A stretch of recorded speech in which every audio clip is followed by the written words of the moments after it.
County Conversations is brought to you by Brown's #1 Auto Repair, Hodges Landscape, Great Falls Wealth Management, Nick's 4x4, Farm Bureau Insurance, Pine and Palm Realty, Eric Colberth Broker, 910-206-5603, KCL Media, and Inkspace. I'm Kenny Melvin, and welcome to September's edition of County Conversations. We're here today with Coach Bryan Till from the Richmond Raiders, Richmond Senior High School. Welcome to the show. Thank you for having us, Kenny. We're going to talk about a lot of things. Of course, everybody knows that there's been a big disruption to athletics across the state, really across the nation due to COVID-19. First of all, I'd like to ask you a few things about your background. Sure. Where you're from, what got you into coaching, Sure. those type of things.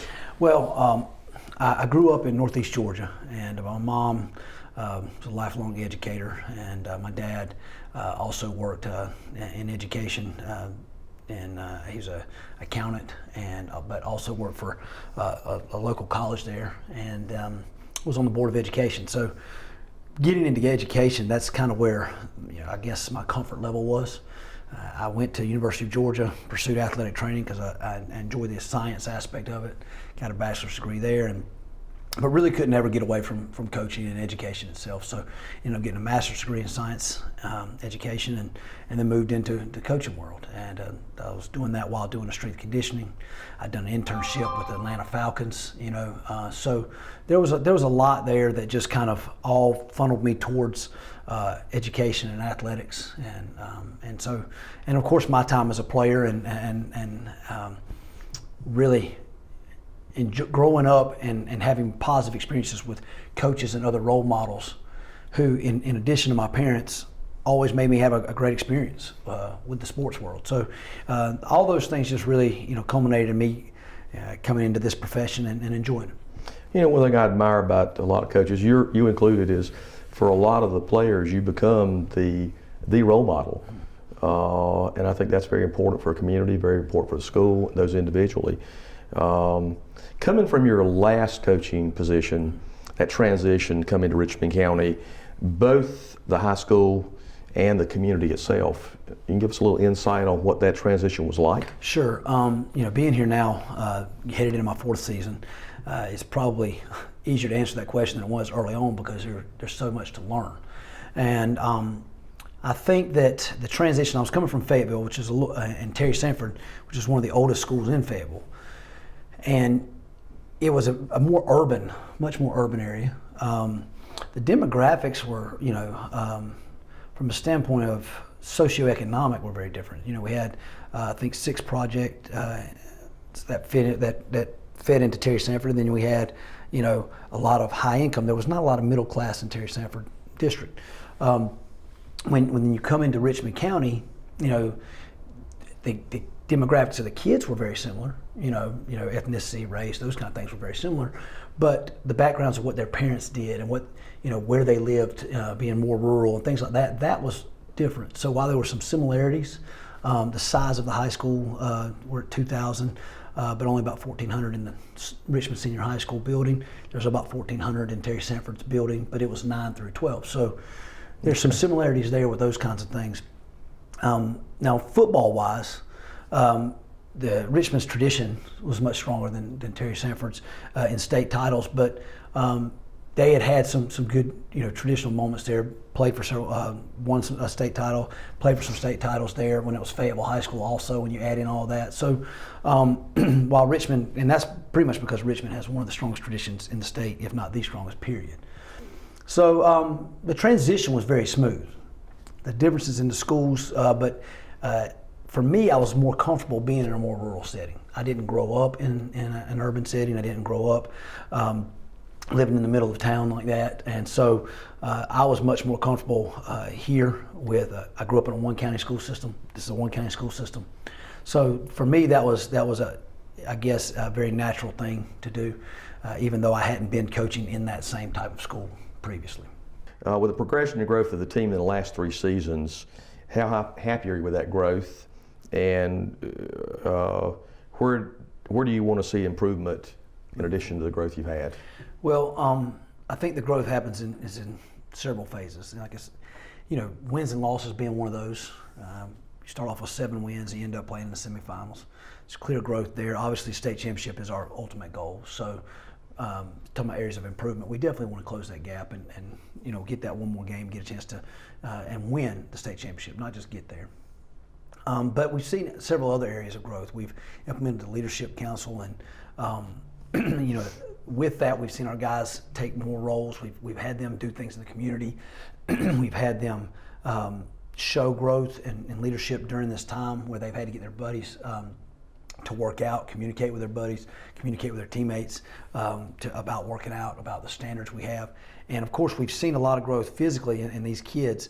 They've been a big part of those wins and helped us with those. But a lot of that's been because of how much work they put in the weight room and how hard and the dedication that they've had there. That's allowed their bodies to grow and mature and continue to develop. So those are all areas we're really proud of. We're obviously proud of the opportunities guys are having in college afterwards.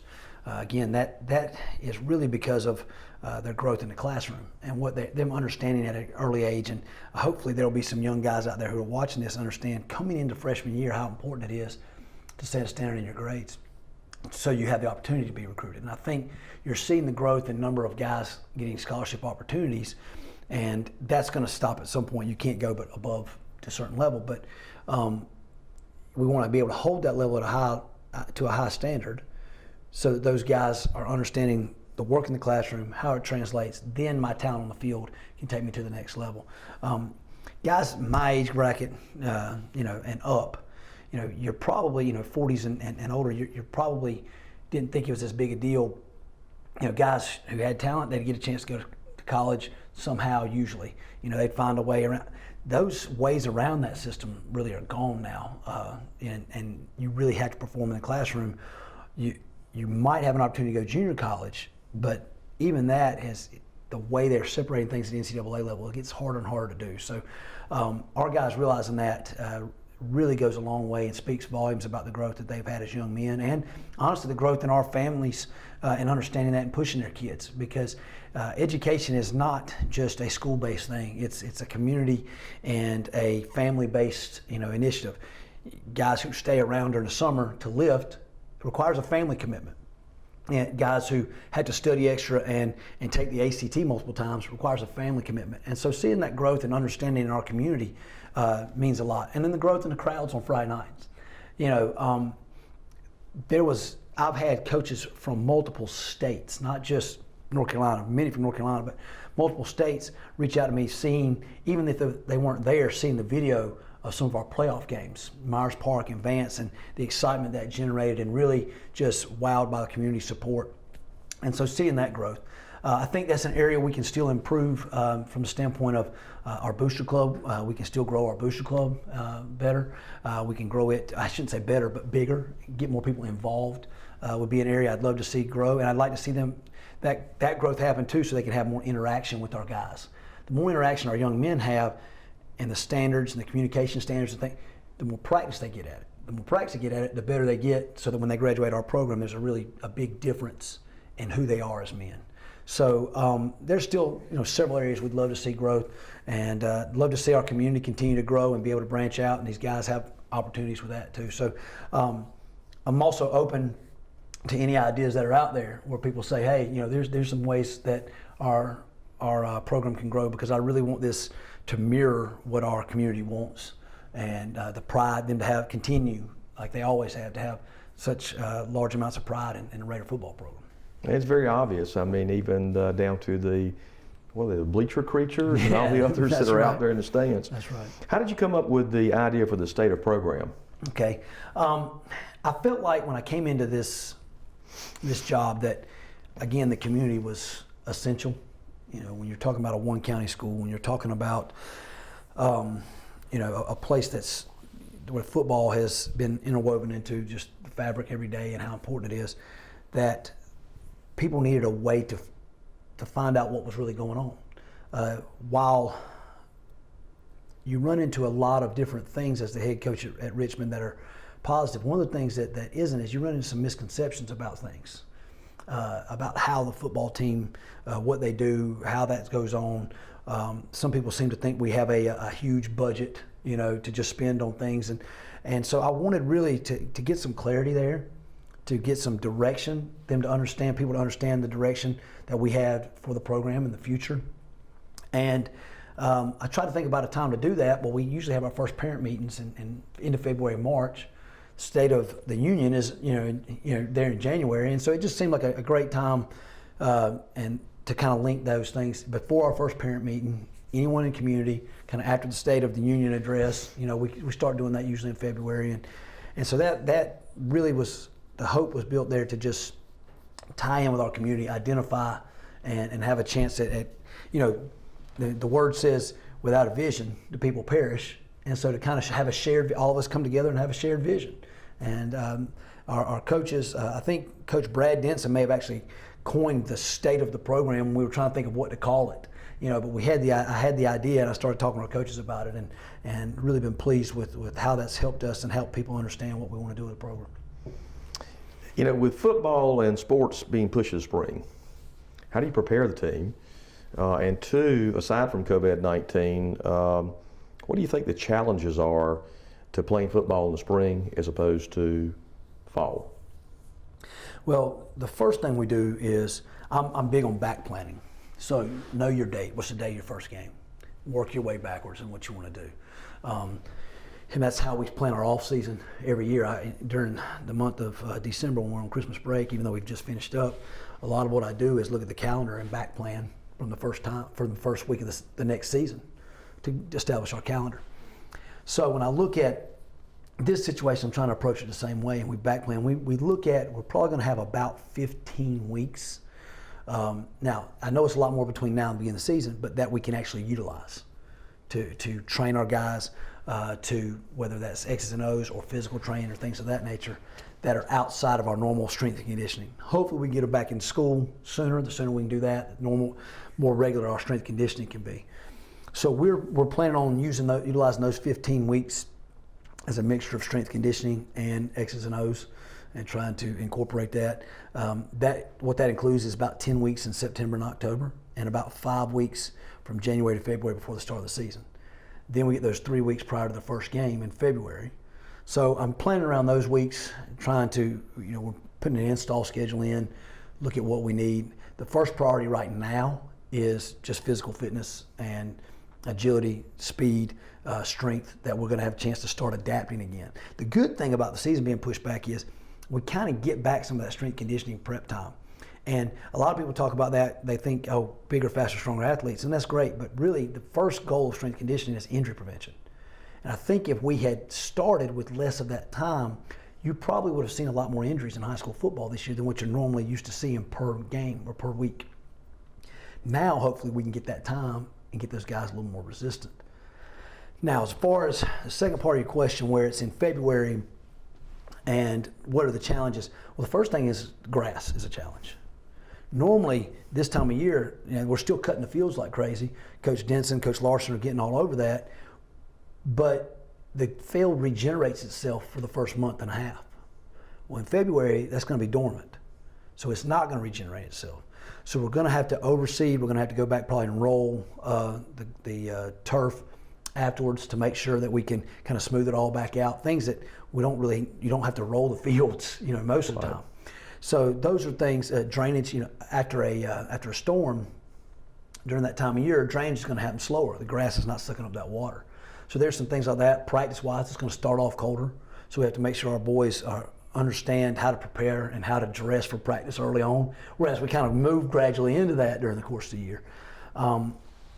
Practice is the light. When we start out, they're going to have to probably be shorter, or they're going to have to start early and we'll do film afterwards. Whereas normally we do film and prep, chalk, what we call chalk, before we go out. We may have to do some of that afterwards, or find a way to, because we're going to have less daylight than what we do early on. And a lot of people don't realize how much goes on early on that you kind of coast on and just add one or two things through the year, because during that daylight's longer and you have all that practice time, all that prep time, you can install a lot more. So we're going to have to be very creative and very efficient with practice time and daylight time, because even though we have some lights on the practice field, it's not the same as practicing in daylight. And especially those lights are pretty low. You start punting and throwing the ball pretty high, it gets pretty tough to see. So those are some things that just off the top of my head that we'll have to deal with that are going to be pretty different. That's a long list of things to think about that I haven't even thought about. I did think about the temperature in the grass, Sure. but and having watched a small college football game on fake turf, Right. and watching some of the players come off with their knees bloody, Right. I understand why nobody likes that. Right. Right. And long-term goals for you as a coach at Richmond, any? I don't have any like really long-term goals. Each year, I want to win a state championship. My long-term goal for Richmond is to leave it better than it was when I got here. That's really my long-term goal. And that's tough at a place that's been so good historically. But I want, no one coaches forever. Whenever I end up leaving here, that the next guy says, "Man, they did it right." He can put his stamp on it, but it'll be able to be built off of. I want to really continue to strengthen the foundation here. I have I guess a huge sense of responsibility to the tradition that's here. That during my tenure, when you look back and the dash that's part of Coach Till's tenure here, that was a good time in Richmond Raider football history, and that's part of the foundation. Like I look back at what Coach Schuler and Coach Emery and Coach Barnes and those guys have done, and I can build off of that because our community appreciates that. And I want somebody else to be able to do the same thing. And so that's kind of my long term. Every year we're going to try and win the state championship. Every year we're going to try and really work with our guys to make them the best they can be. And I think when you do that kind of long-term goal should take care of itself. Sounds good. You've heard it from the legend, Coach Bryan Till, Richmond Senior High School, Richmond Raiders. And one thing that I want to play on, if you're not, it's a good time to go ahead and talk about either becoming a booster, or if there are any spaces left on the signage, to put your name on the sign and support the Richmond Raider football program and athletics in general. Athletics, that's right. That's not going to go away, and we appreciate having you here today. Thank you so and hope much. you have a great day. Appreciate it. Thank you very much.